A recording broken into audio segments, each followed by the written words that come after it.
سب تمہارا کرم ہے آقا کی بات اب تک بنی ہوئی ہے۔ اعوذ باللہ من الشیطان الرجیم، بسم اللہ الرحمن الرحیم۔ ناظرین، بہت ساری ویڈیوز ایک مسئلے کے اوپر میری موجود ہیں۔ تقریباً میرے پورے چینل کے اوپر سب سے زیادہ ویڈیو دفاع عمر فاروق کے اوپر، اما فاطمہ سلام اللہ علیہا کے گھر کو جلانے والی جو بات ہے، جو الزام، جو بہتان عمر فاروق رضی اللہ تعالیٰ عنہ پر باندھا جاتا ہے، اس کے اوپر میری ویڈیو آ چکی ہیں۔ 30 سے زیادہ ویڈیوز ہیں اور ان کی 40 منٹ کی ایک گھنٹے کے لیکچر ہیں۔ وہ آج اسی عنوان سے ایک ایسا سوال جو بارہا کیا جاتا ہے، اور میں کہتا ہوں بھائی میری فلاں ویڈیو کے اندر وہ موجود ہے، آپ دیکھ لیں۔ وہ کہتے ہیں جی اس ویڈیو کے اندر ہمیں نہیں ملا۔ تو وہ ویڈیو کے اندر میں نے 5-10 منٹ اس موضوع پر بات کی ہے، لیکن آج صرف اور صرف اسی پر تفصیلاً گفتگو ہم کرتے ہیں۔ انشاءاللہ تبارک و تعالیٰ اس تمام حوالہ جات جو میں دوں گا، یہ حوالہ جات سکین کی صورت میں اور ریٹن آپ کو میری ویب سائٹ www.rizvibhaiionline.com پر ملیں گی۔ یہ ویب سائٹ صرف اور صرف اس لیے بنائی گئی ہے کہ تاکہ ویڈیوز کے علاوہ لکھ کر بھی میں یہ تمام چیزیں آپ تک پہنچا سکوں۔ اور یہ جو الزام لگایا جاتا ہے، کہتے ہیں جی عمر فاروق رضی اللہ تعالیٰ عنہ نے اما فاطمہ گھر جلایا تھا، اور پہلے دھمکی دی تھی پھر جلایا تھا۔ تو جلانے والے جتنی بھی روایات سنیوں کی 29 سے زیادہ کتب کے اندر موجود ہیں، وہ ساری کی ساری پر میری گفتگو 30 ایپیسوڈ پر مشتمل آ چکی ہے، آپ سن سکتے ہیں۔ اور شیعہ کتب کے اندر بھی یہ روایت موجود ہے، اس کے بھی اوپر میری گفتگو آ چکی ہے۔ ہاں، اب جو ہے آج ایک سنی کتب کے اوپر بات کریں گے کہ یہ روایت کہتے ہیں جی دھمکی جو ہے وہ صحیح سند کے ساتھ مصنف ابن ابی شیبہ کے اندر موجود ہے۔ تو لہٰذا دھمکی جب موجود ہے، ثابت ہے، تو لہٰذا وہ عمل بھی جو ہے ثابت ہو گیا۔ پہلی بات ہے کوئی چیز کی دھمکی ثابت ہو جائے تو جب عمل وہ ثابت نہ ہو تو پھر وہ دھمکی تک ہی اسے محدود رکھا جائے گا، وہ کسی چیز کے ہو جانے کے بارے میں اس کا جو ہے اطلاق نہیں کیا جائے گا۔ آج تھوڑی فنی گفتگو کرنے کے بعد پھر مصنف ابن ابی شیبہ کی روایت میں بات ہوگی، جس کو محققین نے صحیح کہا ہے، اور یہ شیعہ بھائیوں کے لیے بہت اہم گفتگو ہے، تاکہ شیعہ بھائی ہدایت کے لیے اس کو سنیں، سمجھنے کے لیے سنیں۔ باقی تنقیدی اور وہ ایک اپنا جو عقیدہ ہے اس کو ثابت کرنے کے لیے اگر آپ سنیں گے تو میرے خیال میں آپ تنقید کر سکتے ہیں۔ ہزاروں لوگ گالیاں دے رہے ہوتے ہیں کمنٹس میں، مجھے کوئی اس سے پرواہ، مجھے اس کے اوپر پریشانی نہیں ہوتی، کیونکہ میں یہاں کوئی صرف سنی دفاع یا شیعہ دفاع کے لیے نہیں بیٹھا۔ میں منہج اہل سنت کے اوپر، ہماری ویب سائٹ کے اوپر جائیں گے، ہمارا مقصد لکھا ہوا ہے کہ ہمارا کام منہج اہل سنت کے اوپر اور جو حق چیز ہے اس کو سامنے لانا ہے۔ جو شیعہ اب یہ شور و زور سے پیش کی جاتی ہے کہ مصنف ابن ابی شیبہ کے اندر یہ روایت موجود ہے اور اس کے سارے راوی ثقہ ہیں۔ پہلے اصول حدیث کے بارے میں چند معروضات آپ کی برگاہ میں گوش گزار کر دوں۔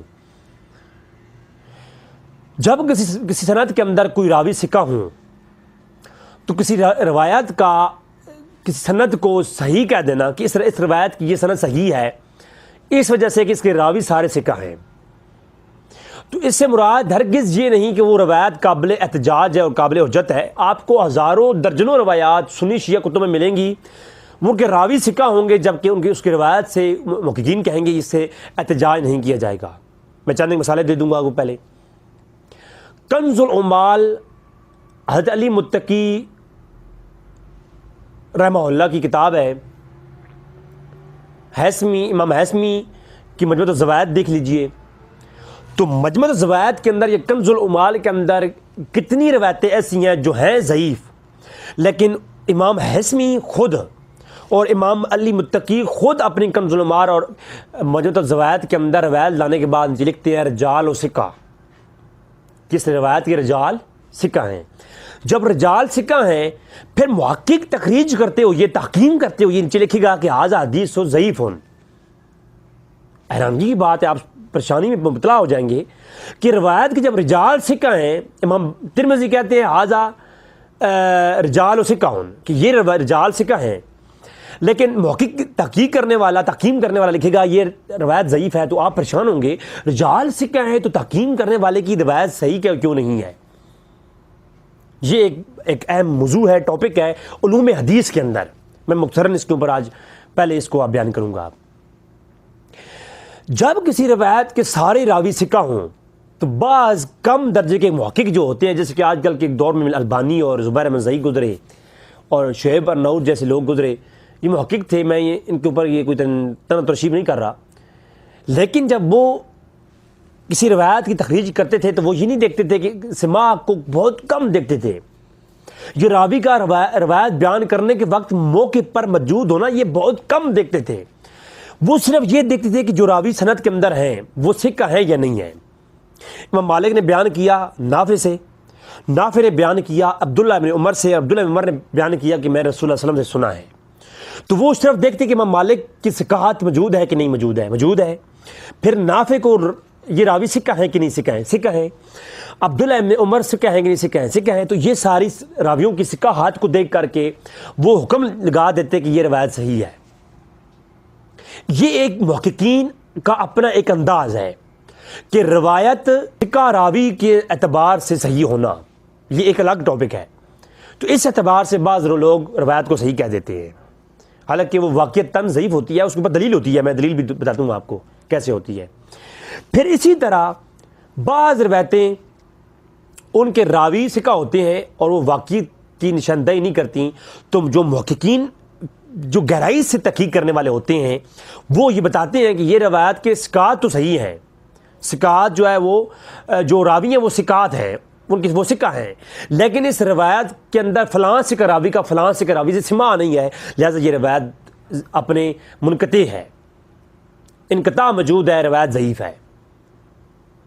بعض ثقہ راویوں سے تدلیس کر رہے ہوتے ہیں تو وہ امام محققین کہتے ہیں اس راوی یہ جو تدلیس والا مدلس راوی ہے یہ طبقہ اولا اور ثانی میں سے نہیں ہے، باقی طبقات میں سے ہے، اور طبقہ اولا اور ثانی کے علاوہ باقی کوئی طبقات کا راوی ثقہ راوی تدلیس کرے تو اس کی روایت کی سماع کی تصریح نہ ہو تو وہ ضعیف ہوتی ہے، لہذا وہ روایت ضعیف ہے، حالانکہ راوی ثقہ ہے، وہ جس سے تدلیس کر رہے ہیں وہ بھی ثقہ ہے، وہ خود تدلیس کرنے والا بھی ثقہ ہے۔ تو یہ ایک اصول ہے محدثین کے ہاں، اس میں دلیل پہلے پیش کرتا ہوں۔ میرے سامنے امام بخاری کی کتاب ہے جز رفع یدین، اس کے اندر ایک درجنوں روایتیں ضعیف ہیں، اب ان میں سے میں ایک بتا دوں آپ کو کہ یہ روایت جن سے بیان کیا وہ راوی تو ثقہ ہیں لیکن روایت ضعیف ہے۔ امام بخاری روایت کرتے ہیں اپنی اس کتاب کے اندر، قالا، یہ روایت کا نمبر ہے 62 اور روایت نمبر 37 پر بھی دیکھ سکتے ہیں، اس کی روایت نمبر 163 بھی دیکھ سکتے ہیں۔ جز رفع یدین امام بخاری کی کتاب ہے، میں اصول سمجھا رہا ہوں آپ کو کہ دیکھیں ثقہ راوی ثقہ ہیں لیکن حدیث صحیح نہیں ہے، آپ خود دیکھیں۔ وقال جریر، امام بخاری کہتے ہیں مجھ سے جریر نے بیان کیا، ان لیس، وہ لیس سے بیان کرتی ہیں، ان عطا، وہ عطا سے بیان کرتی ہیں، وہ مجاہد، اور مجاہد سے، یہ امام بخاری کی روایت لائے ہیں۔ اس کی سند کیا ہے؟ بخاری کہتے ہیں وقال جریر، مجھ سے جریر نے بیان کیا، ان لیس، وہ لیس سے بیان کرتے ہیں۔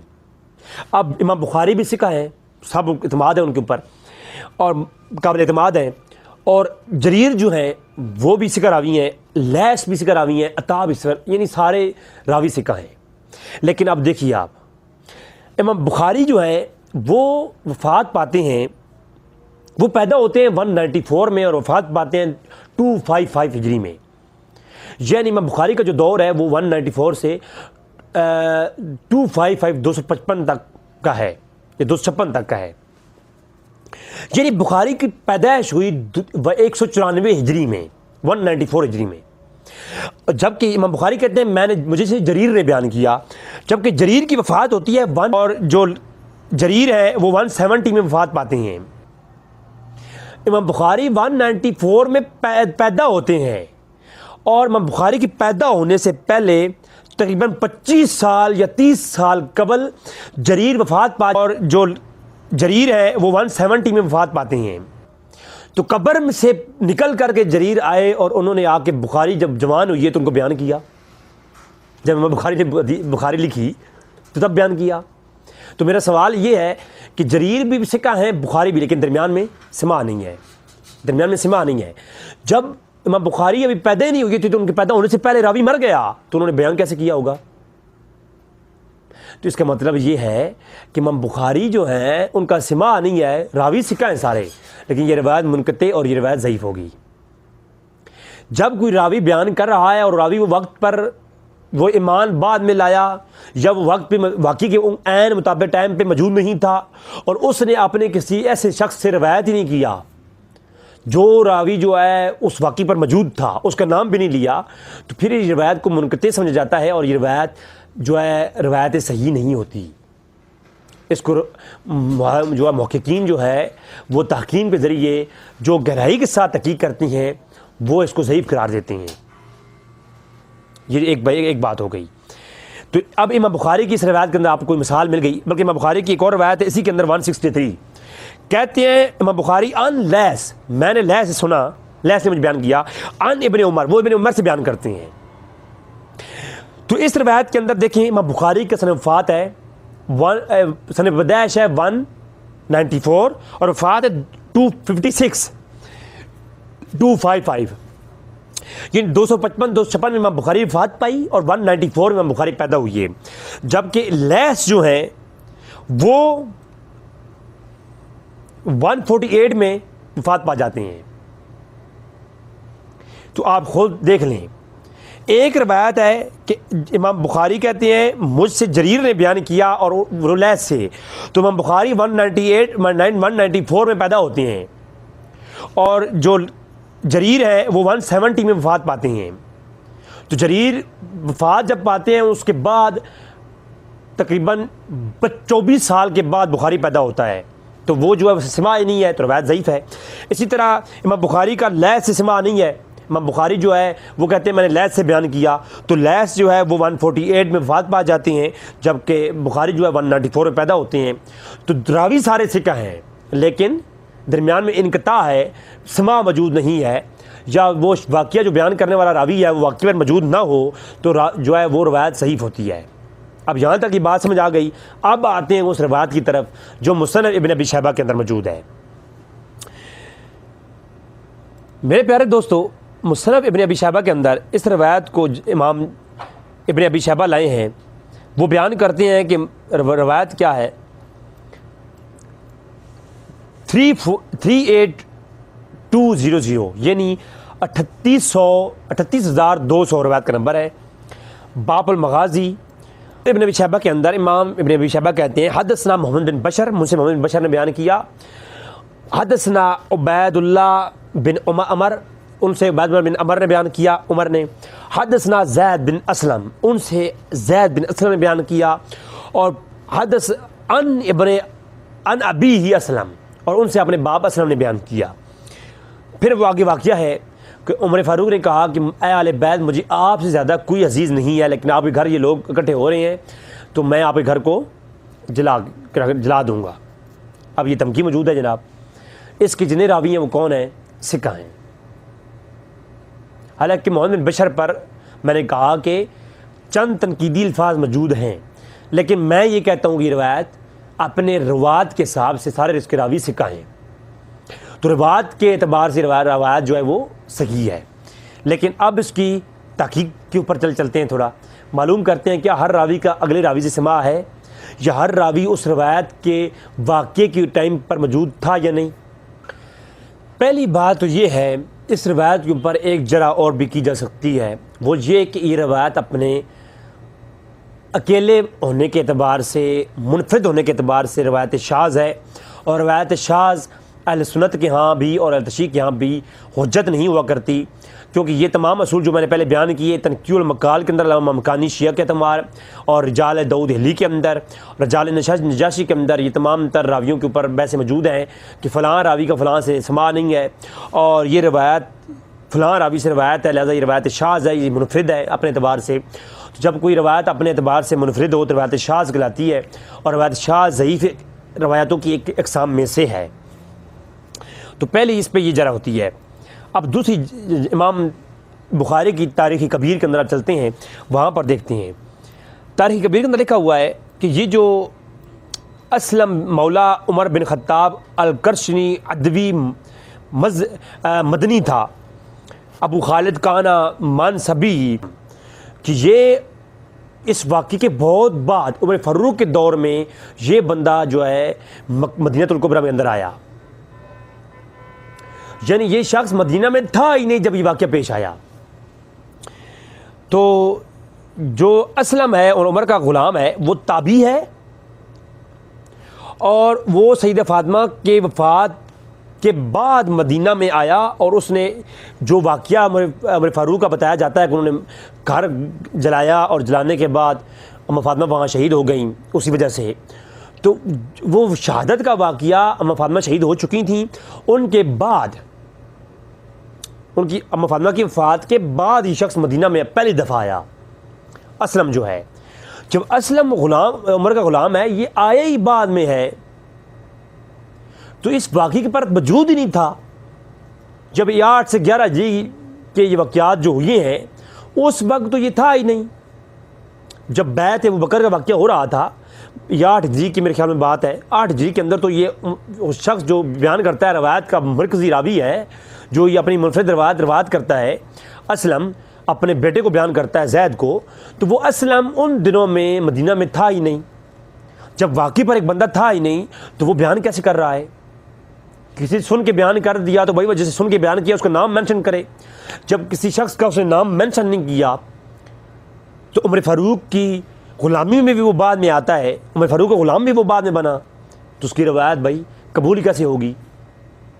جب عمر فاروق گئے دھمکی دینے کے لیے تو ام فاطمہ حیات تھیں, وہ اپنے گھر میں موجود تھیں, دھمکی دی.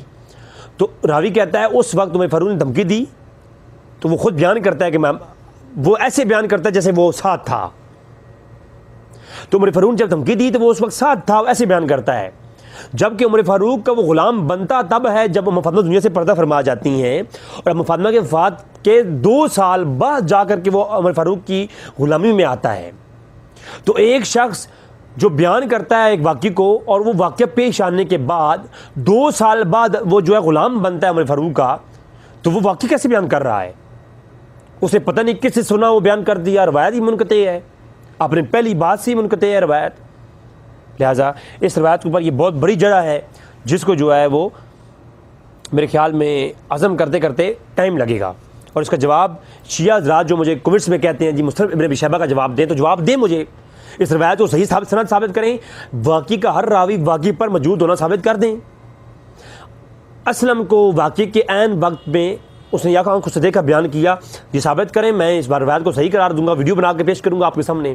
میں تو کسی سنی شیعہ کی کسی ایک کیٹیگری کا دفاع تو نہیں کر رہا میں کہ مجھے سنیوں سے فنڈ آتا ہے تو میں سنیوں سے فنڈ کی وجہ سے ان کا طرفداری کروں گا. نہیں, آپ مجھے ثابت کر کے دیں یہ بندہ فقیر آپ کے حق میں کلپ اپلوڈ کرے گا. جی پھر محمد بن بشر اسلمی کے اوپر بھی امام ابن داؤد کی جرح ہے, اس کے حافظ کے اوپر, اور دیگر ائمہ کی بھی کچھ جرح اس میں موجود ہے.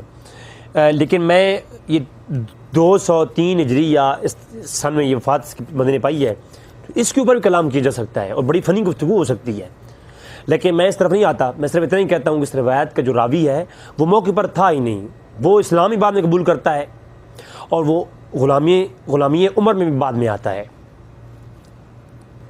تو لہٰذا اس طرح کے سوالات آپ کرتے ہیں کمنٹس کے اندر, تو میں انشاءاللہ ہر کے اوپر وقتاً فوقتاً ویڈیو بناؤں گا اور آپ لوگوں کی برگاہ میں پیش کروں گا.